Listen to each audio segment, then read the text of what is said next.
Happy Friday, everybody. Friday starts the weekend, and we are here to make your weekend a profitable one. We are going to be breaking down 4 NFL player props that you are definitely going to be interested in wagering on. And then, of course, at the end of the show, we will have our Prop It Up best bet. We have hit 2 in a row. Let's make it 3 in a row. And if you love this content, you love WagerTalk's betting content, please hit the like and subscribe button. Gentlemen, let's get into it. Being joined by my fellow prop masters. It's all player props on Prop It Up. We're going to talk Anthony Richardson, Jahmyr Gibbs, Quentin Johnston, and Sauce Gardner. Matt, coming to you first. Anthony Richardson, my boy on my team, the Indianapolis Colts. We're talking his passing yards, and the over-under is 2,600.5 passing yards. Seems a little ambitious to me. Rookie quarterback with accuracy issues. What do you think? 2,600.5 passing yards for Anthony Richardson. Yeah, I decided this week to pick the most random people that we could just discuss and then probably come up with ambiguous stuff for, because obviously we don't know if he's even going to start. I assume that the Colts are intelligent enough to not put Gardner Minshew out there, but then again, they weren't intelligent enough to not pick up Carson Wentz and not use Nick Foles at times. So who knows what the Colts are going to do? I'm going to assume that if Anthony Richardson starts, he's going to play the majority of the season. If you look at what happened last year, obviously Matt Ryan over 3,000 yards passing, and granted they're 2 different quarterbacks, and you had Jonathan Taylor last year, and now you do not have Jonathan Taylor for this year. So I think this is a really ambitious number. If you look at last year, Kenny Pickett had 2,404 yards passing for the Pittsburgh Steelers. I believe that was the highest of any of the rookies last year. So I'm going to go lean towards the under here, only assuming that at some point Gardner Minshew is going to play or Anthony Richardson's going to get hurt, because at times he is going to be the only guy on that offense. So I'm leaning towards the under here for Anthony Richardson. As you said, this is quite the ambitious number. Yeah, Andrew, agree or disagree? I was quite surprised to see they put this thing over 2,500 yards. I mean, he's going to be starting in the preseason. The Colts did announce that. No surprise there. We still haven't gotten confirmation here locally if he's going to be starting week 1. I'm sure they'll keep that pretty tight inside the Colts locker room. What do you think? 2,600.5 passing yards. You liking the over or the under?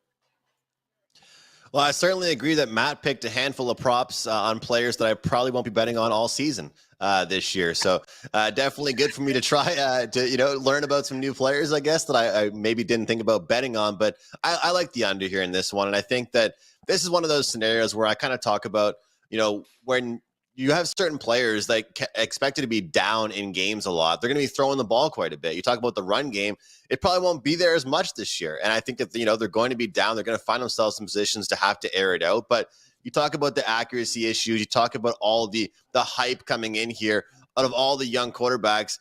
Anthony Richardson's getting hyped up big time. All the reports out of camp, just dominating the camp, dominating Gardner Minshew. Let's see what everyone's saying and all these reports are saying 3, 4, 5 weeks into the season, because that's all it really takes is for Minshew to play a few weeks, for an injury to happen, or for them to just start really simplifying the offense and having a really tight leash with him. So I'm not saying the future isn't bright. I'm not saying things can't happen that can go the right way for him, that can make him be a great player in this league. But early on, I feel like it is the best word, like you said, to use is ambitious. And you have to ask yourself, how often is this offense going to be on the field? This is a number you'd think for an offense that's going to be just flourishing. And I don't think they're going to be that. So I'm going to go under here.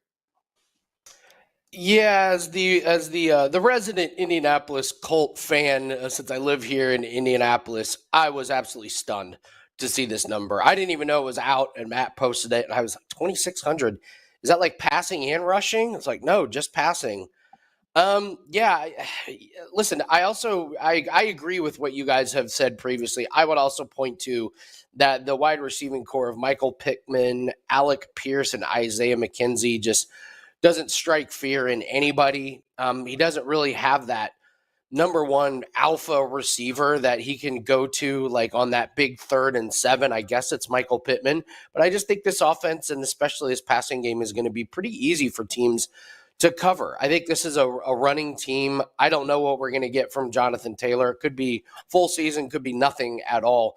But I think the Colts, they know that if they are going to win games, they have to keep these things low scoring. They have to utilize the play clock, run it down as low as they can, and run the ball and try and keep the ball out of the other team's hands. I just don't see a lot of passing yards in this offense. So I agree with you guys completely. Make it 3 for 3 that this 2,600.5 passing yards is way too high. I don't even know if he gets there if he plays all games this season. But if he does get a little injury and misses time, or if he has to sit a couple games because it's just not going well to start the season, this is a shoo-in to go under. So Anthony Richardson, I believe all of us are going to go 2,600.5 under his passing yards. Up next, we're going to talk about Jahmyr Gibbs. And guys, we have tons of plays up at WagerTalk.com and SportsMemo.com. Matt Josephs in particular is lights out at college football. So Matt, coming to you, but tell us what you have up at Sports Memo. Talk to us a little about your college football record because it's spectacular. And then let's talk Jahmyr Gibbs, 625.5 rushing yards. You like the over or under in this one? Yeah, college football season rapidly approaching week 0 in a couple of weeks. A couple of spots that I'm potentially looking at for college football. And as we get closer, make sure there's no injuries and things like that. We'll start putting that stuff in up over 150 units the last 3 years. It's better than everybody at WagerTalk, everybody at Sports Memo. So college football is my thing. And Jahmyr Gibbs is an interesting one because, first off, I'll say this: no other book is offering this one. So if you do want to get involved, it's only at DraftKings. And we kind of look at this thing. We talked about Montgomery a couple of weeks ago on the show. We see him as the Jamal Williams of the two of them, and we see Jahmyr Gibbs as the DeAndre Swift. Well, DeAndre Swift last year had 542 yards rushing on 99 carries, but that was in 14 games. So if you kind of extrapolate it out a little bit, I kind of like the over a little bit here. I think Gibbs is going to be a really interesting piece. I'll tell you this. I'm really hoping that week 1, we get like a 2.5 receptions type thing. I think he's an over receptions machine this year. I think he's going to be a guy that they throw to a lot. I think they're going to split him out at wide receiver. They're going to run trick plays for him. DeAndre Swift had 48 receptions last year. I think Gibbs can go over that because obviously Swift only did it in 14 games, but I think Gibbs is going to get over 1,000 yards total between rushing and receiving, and I'll be hammering his receptions over quite often, especially in games where they're behind and they have to throw the ball a little bit more often. Yeah, Jahmyr Gibbs, this is such a low number for somebody that's slated to be the starting running back. But yeah, Matt, like you said, there's a good possibility he's used a lot more in the passing game. Andrew, coming to you. I know we've got a great CFL weekend. What do you have up at WagerTalk.com? And let's talk Jahmyr Gibbs over under 625.5 rushing yards. Yeah, Andy, it's been really, really low volume for me lately, and it's been successful. Overall, all sports, last 7 days, 5-1. So just 6 plays ever since last Friday, and it's working for me. So I'll continue to do that, pick my spots across different sports. I have a 5% play going in the CFL, and I'm on a 4-1 run with those. So promo code CFL15 is available to take $15 off that play. As far as Gibbs is concerned, look, I'm a little bit confused, guys, by this one because based on projections and based on looking at the player comparison, as you guys were speaking about with Swift, I think he should go over here. I think that if you look at him, if he plays a full season, if he gets the share that I think he will be in the backfield, he should be able to be successful. And this is a very dangerous offense. The only thing that worries me is, as Matt just spoke about, a lot of things that I read people are very high on him in the passing game. And that can really take away if a guy is exploding for huge plays, but it's a 3-yard pass, that can really hurt you if you have his rushing yards, especially for his season-long prop there. But if he plays the full season, if he stays healthy and they continue to utilize him consistently in the run game, I don't see why you can't go over this number. I think it's too low, Andy. I'll take the over. Yeah, Andrew, I think I'm leaning in that direction here. Okay, let's say he misses like 2 games with an injury here or there. So let's say he plays 15 games. That means he needs to get 42 yards per game on the ground. At Alabama, he averaged 12.5 carries per game. Take of that what you will.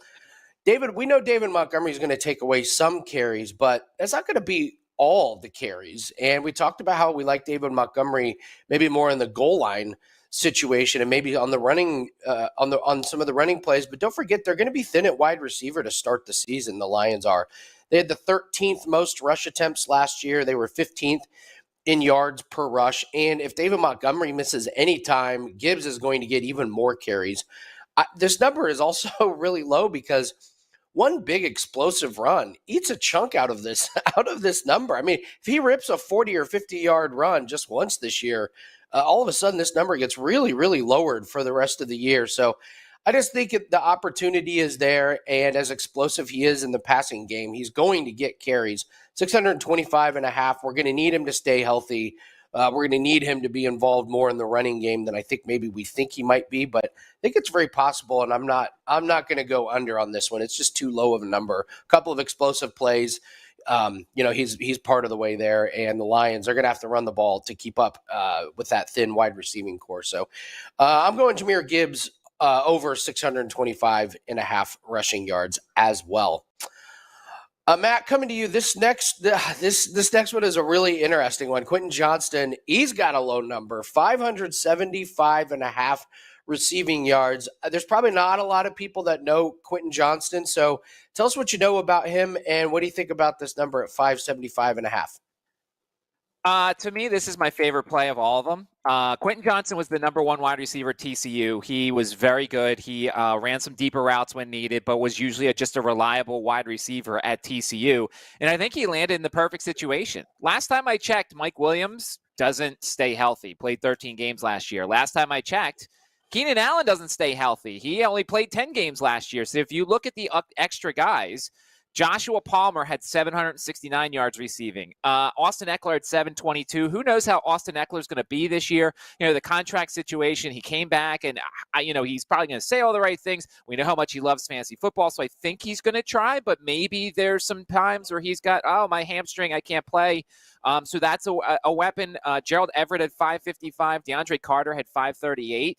So to me, when you bring in a kid like this and they love him, I think that he's going to approach 700, 800 yards with two guys ahead of him that can't stay healthy. Mike Williams, and you know that this team's going to throw the ball a lot. Justin Herbert and Kirk Cousins are the two stat compilers in the NFL taking advantage of the easier rules. So to me, this is the easiest one of them all. Quentin Johnston over, and I think he goes way over. I think he goes 700, 800 yards potentially. I'm going to go next because I'm going to disagree with you on this one, Matt. I know Keenan Allen only played 10 games last year, and I know Mike Williams seems like he's nicked up all the time, but, you mentioned 13 games last year, but before that, 16, 15, 15, and 16. Maybe we make a little bit too much about Mike Williams, and maybe he ends up playing a little bit more while he's hurt. That's why he has as many games played as he possibly can. Josh Palmer, I liked last year. I thought he was decent. I think Austin Ekeler is going to be there. Gerald Everett is back, and Donald Parham is back. Listen, I know those aren't big names, but I think there's too many weapons on this offense, and only 4 people went over this total last year. Mike Williams, Josh Palmer, Keenan Allen, and Austin Ekeler, and they're all back. So I think we would need a kind of a longer absence from Mike Williams or Keenan Allen, which if that happens, Quentin Johnston's going to fly over. But I also don't really trust this coaching staff to do the right thing sometimes. So if Quentin Johnston is really good, I don't trust the Chargers to get him the ball. I think they'll lean on Williams and Keenan Allen as the veterans. So I'm going to go under on this one, 575 and a half. Little contrarian play on the low number. So Andrew, you get to break the tie on this one. Quentin Johnston over under 575 and a half. One thing I can agree with you on, Andy, is that I don't trust that coaching staff to do anything. I would not trust them to do the most simple thing that's asked of them. But when you look at things, I think you guys both made good points. What I'll say is that I don't think that necessarily having depth is a bad thing. I don't think that even if a lot of guys are healthy in the receiving position, I don't think it takes away from what Johnston will still be able to get as far as his yards are concerned. And one thing I like about him, this is a guy that we know he can catch a short pass and turn it into something great. He's not somebody that's going to catch it and just immediately go down. Whenever he makes plays, he's usually bursting for a big play, and he's more than capable of that. This is a Chargers team that was second in the league last year with 42 attempts passing a game. I mean, there's no worry for me about the fact that they're going to not throw the ball very much. They're going to be a team throwing the ball consistently. And it is a low number, and I get it. You talked about, where does he fall in the depth chart? Where can he be? I actually think that as the season progresses, he'll work his way up. And it's hard to make wagers based on injuries, but I feel like this is a guy that you can count on. If there are injuries and he has to move up that depth chart, he'll be certainly comfortable in a bigger role. So I'm going to slightly lean to the over, but I don't love this one just because there are also a bunch of weapons that do fall ahead of him. But you guys know I love these pass attempts and pass completion props for quarterbacks. And Justin Herbert, while being ranked number 2 in the league last year, at least this is a guy I know that will get his opportunities and his quarterback will be throwing the ball a ton. And the most polarizing player prop, Matt, that you found for this week. This is such a great one. I can't wait to hear what you guys are going to say. And honestly, I can't wait to hear what the audience is going to say. Leave us a comment on this next one. Leave us a comment if you agree or disagree with any of the props. But this one is awesome. Sauce Gardner, over or under 1.5 interceptions. Matt, when you looked into this play, what did you come up with? Over, under 1.5 interceptions? So I think it's interesting that when you look at this number on face value, you're like, oh, man, he's really good. I'm going to go over. And if you look at the leaders in interceptions, now, granted, look, I mean, obviously, we're asking for 2 interceptions from him. We're not asking for 5 or 6. But it's just funny because you would think like, oh, there's so many great corners in this league. But it's a lot of like the safeties who lead the league in interceptions. You got Minkah Fitzpatrick, CJ Gardner Johnson, Justin Simmons. They all had 6, as well as Tariq Woolen of Seattle. Sauce Gardner had 2 last year. And I feel like when you look at this Jets team that is going to start scoring some points, there's going to be some shootouts in the Jets' future. Now, look, when we look at the statistics for a lot of the number 1 corners, they don't get a lot of statistics because nobody's throwing at them. I feel like Sauce Gardner is going to get tested from time to time. My lean is to the over here at 1.5. Seeing he had 2 last year, and you see like James Bradbury had 3, like a lot of the number 1s, they do slightly go over this number. I just thought it was really fascinating because on face value, you're like, oh, this is instantly an over. But Sauce only had 2 last year. I think he gets at least 2 this year. I think I like the over here because the Jets are going to score more points and force the opponent to throw the ball a little bit more this season. Andrew, Sauce Gardner, 1.5 interceptions. Can he get to 2 again this year to cash this over? Or do you like him under? Yeah, Eddie, as much as I've been a Jets hater during this preseason and during the offseason, I think that the way that Matt ended what he was just saying there is what drives me to take the over here. I think they're going to be involved in more competitive games. They're going to be, forcing their opponent to throw the ball a lot more. I think he will be tested more. And realistically, you look at a team like the Jets, how often over the past few years have we seen this team being blown out in the fourth quarter? The other team is just running the most basic plays, running the ball, and just getting ready for the game to end. That won't be the case with the Jets this year. They're going to be involved in some shootouts. They're going to be involved in some games, I think, that will come down to the final few minutes. I don't think they'll be successful in those. At least my win total projection for them does not agree with that. But I think we can go over 1.5 interceptions. I think that he'll find himself in positions to maybe not just get 2, maybe get 3 or 4 here this year. So Sauce Gardner played on 642 snaps where the other team threw the ball, and he was only targeted 74 times. I mean, teams just didn't throw to him. So, I mean, he really had 2 interceptions on 74 targets. I wonder if he gets even less. He was so good last year. I got to believe teams are going to be like, well, he's not getting worse this year. And I wonder if they try and pick on other parts. I'm going contrarian and taking the under. I don't think he gets enough targets this season. I think if they do throw his way, it's going to have to be where it's either going to be a pass that's incomplete or where only the receiver can catch it. I don't think they're going to test him that much. So I think because he's so good, he's just not going to get a lot of opportunities to make interceptions. So I was stunned when I saw he only had 2 last year. I was like, how do you only have 2? And it's like, well, when you don't get the ball thrown your way, it's pretty easy to go under. So it's kind of, the Deion Sanders effect where you just shut down one side of the field and they just didn't throw that much. And it's hard to get stats that way. I did notice Sauce Gardner actually was good on his tackles total. So if you're interested in looking at some tackles and assist props, which I love, he was good on those. He was involved in a lot of plays. So maybe that's how we attack Sauce Gardner. You might get some low numbers on tackles and assists, but I think 2 is going to be hard when he doesn't have all of those targets. So do you guys know who had his 2 interceptions or threw his 2 interceptions? Do you guys know that? They were both in the AFC East, right? Buffalo and Miami, I believe. Correct. I don't know. I didn't see who the quarterbacks were. I'm assuming Allen and Tua. Incorrect. It was actually Skylar Thompson who threw one of his interceptions, and then Josh Allen did throw the other one. And we can't forget Andrew's favorite, Mac Jones. I'm sure he will be throwing a little bit more this year. Maybe he gives one to Sauce Gardner this season. Well, great start for the Patriots last night too, eh? Great start to the preseason for the Patriots. So guys, leave your comment below. Tell us what you think about Sauce Gardner 1.5, and also let us know what you think about Quentin Johnston, Jahmyr Gibbs, and Anthony Richardson. Which is the one you like the most? Which one do you think we're insane on? So, all right, guys, we're gonna have our best bet here in a little bit, but let's talk real quick about a few other sports and some props. So, Matt, we always come to you to talk a little bit of baseball. What have you noticed about baseball over the last week? Well, I'll tell you this. I put a play in last night for a strikeout prop. I hope it hits. It's plus money now on FanDuel. The Toronto Blue Jays, Andrew's beloved Toronto Blue Jays, 16 straight right-handed pitchers have had 5 strikeouts or more against Toronto this season.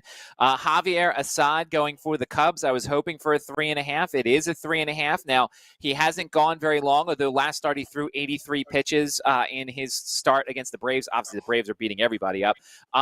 But I'm looking for over 3.5 strikeouts for Javier Assad on the road against the Blue Jays. The team that's been the toughest to figure out strikeout prop-wise, the Milwaukee Brewers, who are exactly at 50-50, 55 overs, 55 unders, and that's 40 versus righties and 15 and 15 versus lefties. So Milwaukee has been a team that I've rarely been able to figure out.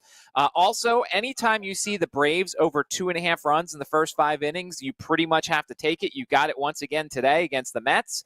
The Braves are averaging like 4 runs per first 5 innings overall and like 3.4 on the road. They've just been incredible. And a lot of times the books offer a 3.5, but today you get a 2.5. So I feel like it's almost an auto bet there. And then also now that we're kind of heading close to September, you may want to start looking. Some teams are going to start curtailing innings for some of the younger guys. So if you're looking at some overs, maybe you want to potentially look at some unders for some of the younger pitchers. You know, Yuri Perez was out for a while for the Marlins as they tried to keep his pitches down. He might be only a 5-inning guy. And then finally, also start looking at the guys coming off of the IL. Chris Sale only expected to go 4 innings today against the Tigers. I took a chance on under 4.5 strikeouts at plus 122.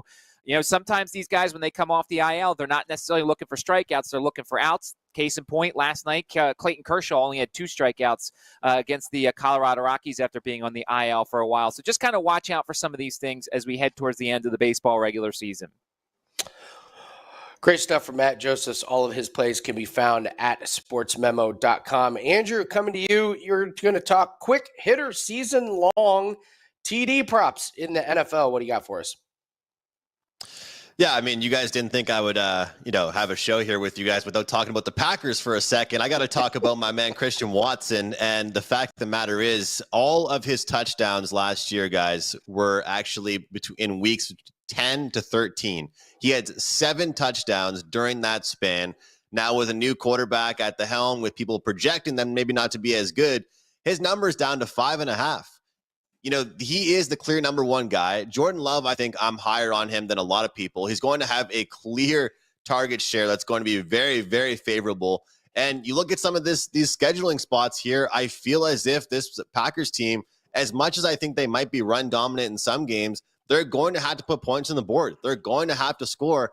And Watson is that deep threat that can make that big play, but he's also a guy they consistently look to in the end zone. I like to look at stuff for the way that a player ended a year, not just as much about a season-long stat. And for me, with Christian Watson, I'm not worried about how he started his year with the Packers last year. I'm talking about just the way he ended things.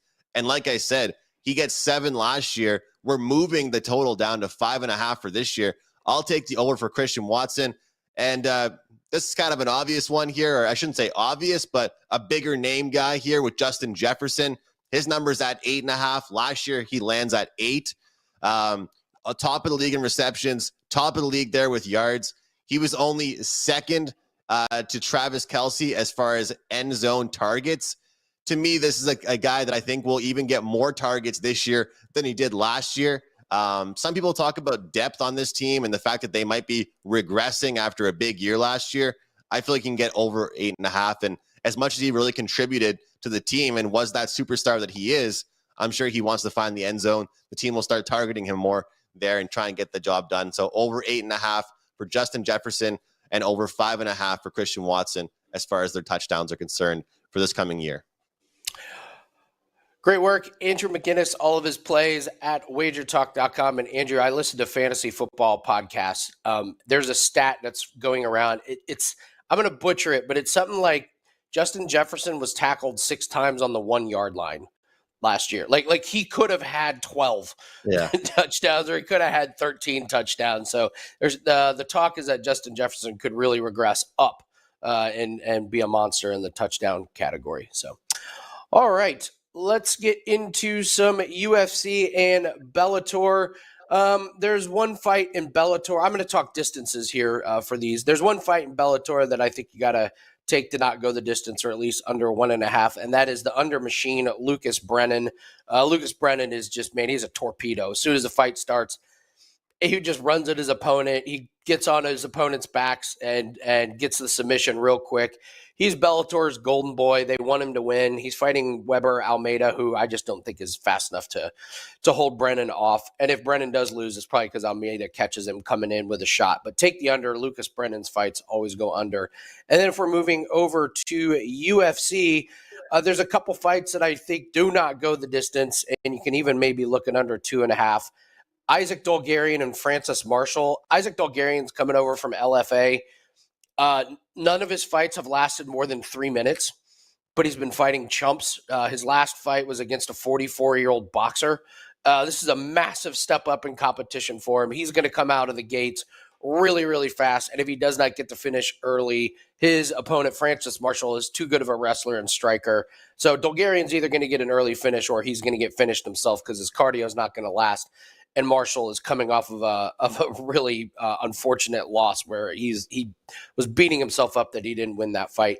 The other fight that I don't think is going the distance, well, it never goes the distance. Terrence McKinney, you just always take the unders in Terrence McKinney fight. He's never gone over 1.5 rounds. He's fighting Mike Breeden. McKinney's either going to win really early, or Breeden is going to land a kill shot on Terrence McKinney, because McKinney's been finished in his last few fights. Not really sure where McKinney's chin is at these days.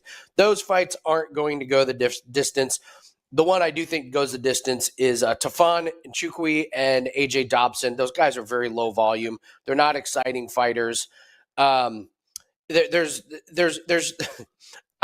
theories that Tafon Nchukwi is not as old as he says he is, that he's way older, and he kind of fights that way. He's kind of slow and lumbering. Those two just don't throw enough shots to knock the other one out. So I think that one goes the distance. So that is kind of the roundup for some props that you can look at for Bellator and for UFC. We're going to get to the best bet real quick one more time. Matt, tell everyone where we can find you and what you have up. Sportsmemo.com. A couple weeks till college football season. Week 0, only 7 games, but some potential spots, and then we'll really dive in week 1. You can find me at sportsmemo.com, whether you want to join a week, a month, a year, a day, whatever. College football has been really profitable, and you can find it at sportsmemo.com. Calling it week 0 to me is one of the most ridiculous things in sports right now. That week 0. I don't know who came up with it and who approved it, but I have questions. Andrew, real quick before we get to the best bet, tell everyone where we can find you and what you have up. Yeah, I have a package actually coming out this afternoon that's going to be NFL props, NFL sides, NFL totals, throwing in the rest of my CFL season at a really good price. Heating up in the CFL after a really slow start and a rough start to the season, but feeling good. Have a best bet up for tonight here, Friday Night Football. But the big play goes tomorrow in the CFL. That is a 5% play. I'm 4-1 this season on those. And again, the promo code CFL15 takes $15 off. That's CFL15, take $15 off my best bet going tomorrow. All right, guys, I am Andy Lang. All my plays can be found at WagerTalk.com. Soccer starts this weekend. Why is that important? Well, we're number 1 in soccer the last 365 days in profits. We're number 1 in MLB in winning percentage. So having a good year there. And lacrosse is absolutely crushing We're at 73% winners in the PLL for this season. There is a fantastic player prop that is up for sale that is available on FanDuel. So encourage everyone to grab the MLB and lacrosse plays and look for soccer when they start coming out this weekend. Excited to get soccer back as they're a really, really nice source of profits for the bankroll. We are going to the CFL, and we are looking at a player prop. We're looking at Taquan Mazzell over 60.5 rushing yards. This is only minus 110. So Mazzell is the running back for the BC Lions, and they are playing the Calgary Stampeders. And the Stampeders are just not very good at stopping the run. And if you look at their stats, they fooled everyone last week. They held Toronto to very few rushing yards. Toronto's quarterback got hurt. Toronto's offense just couldn't get going. But before that, they gave up 119 yards to Montreal, 184 to Ottawa. And this BC Lions team is really good at defense. I think they're going to hold down the offense of the opposing team, Calgary, and they're just going to run the ball quite a bit. When we look at Mazzell, he's gone under against the really good defenses that he's faced. He went under against Winnipeg. He went under against Toronto, and he went under against Winnipeg again. However, against the bad rush defenses, 117 yards against Edmonton, 93 yards against Edmonton, and 81 yards against the same Calgary team on the road in week 1. I was pretty surprised and happy to see this play. I think Mazzell breaks at least one big one, and they use him to ice the clock down the stretch in the fourth quarter. So for the Prop It Up best bet this week, Taquan Mazzell over 60.5 rushing yards. Guys, that's going to do it for us on Prop It Up. Thanks, everyone, for joining. Don't forget to hit the like and subscribe. We'll see everyone next week. And for more great picks in MLB, NFL, and all sports on WagerTalk YouTube, just click on the video on the screen. Good luck. We'll see you next week.